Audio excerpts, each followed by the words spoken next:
Our dialogue with the protest leaders is continuing. That dialogue was ongoing, and we were able to have the telescope workers, which you just seen, leave unhindered and depart the area with no issues.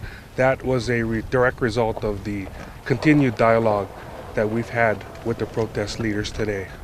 At this point in time, no one has been arrested today, and right now our primary focus continues to be the safety of everyone on Mauna Kea, as well as the adjacent roadways. The activists have put kupuna on the front line. What is DOE Care's response if there is arrest and kupuna are seen being taken away, arrested? So, with due regard to the kupuna's age and their seniority in the community, we'll treat them with the due respect and the normal procedures in which we arrest anyone. What does the state hope to accomplish when the 30-meter telescope has the legal right to proceed and it is now day 2? Sorry, what was that again? What does DOE Care hope to accomplish when TMT has the legal right to proceed and it is now day 2? Well, we're just continuing to enforce the law, which is our job, and to provide for public safety, which also is our job. Negotiations included, or that, the Kia'i were asking, were for 3 things. One of them was to be able to gain access, just 1 car a day, for them to be able to go up, practice cultural and religious beliefs. Why was that not agreed upon? Just 1 car a day? It doesn't seem too much to ask. I don't have that information right now. We'll ask a member of our media team to get back to you. If DOE Care is wanting to enforce the law, why were there no arrests if that's the law that's being broken? So right now, our priority today is preparation so that we can get on the path toward construction. Who do you get your commands from? My commands come from, well, here at this particular incident, we do have a unified command, but I do work for the state, and so my commands do come from those who are my superiors. Does the TMT have anything to do with this enforcement action? The TMT itself, no.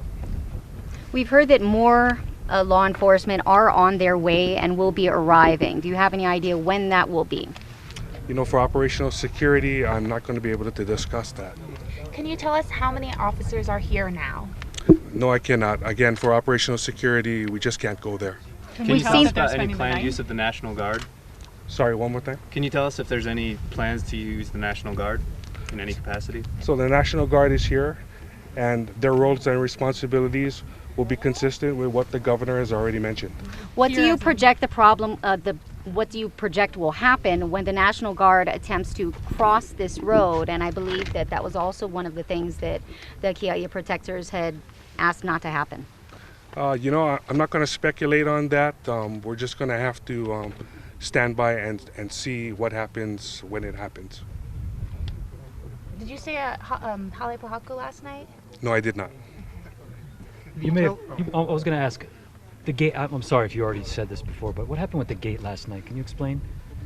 The gate was removed, and with regards to controlling access, the state will control access with or without a gate.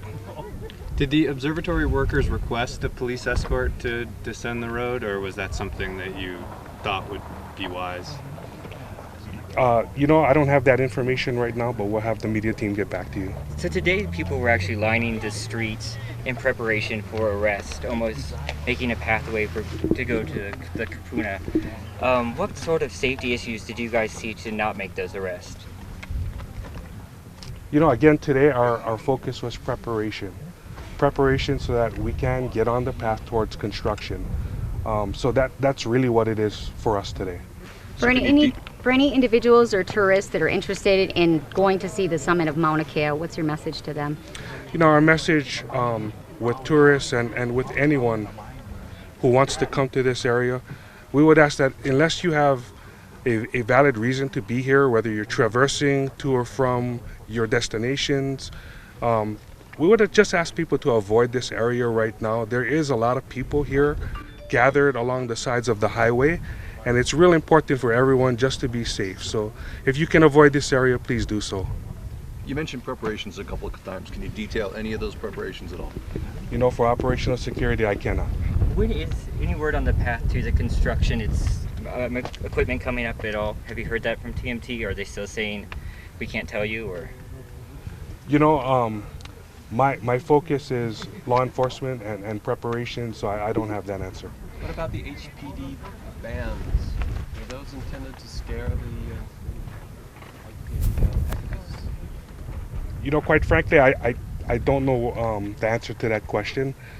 We do know that the county police are here, but I don't know what exactly you're referring to. Honolulu police, they drove by their vans, about 13 of them.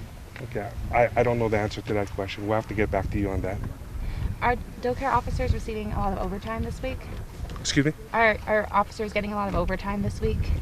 You know, with regards to the pay for our officers, it will be in conjunction with our collective bargaining agreement. Where are all of the officers staging and staying? For operational security reasons, I'm not going to be able to discuss that. Hey, we've been told that Hilo, Hawaii County PD is the lead agency on this. Can you just explain the chain of command or how this works? Who's in charge? So again, for operational security, I'm not going to go into details as far as how we're organized and how we're managing this incident. You keep saying for operational security. Are you concerned that the protesters will get violent? No. What I'm concerned about is the safety of everyone involved here, and we just cannot go into details as far as law enforcement plans, organization, strategies, and tactics, or anything like that. Could you tell us, since yesterday happened already, can you tell us whether the plan was just to set up barriers and the gate, and whether that was the plan, and you achieved your plan? Well, our plan is to prepare for the start of construction, and that's what we're doing.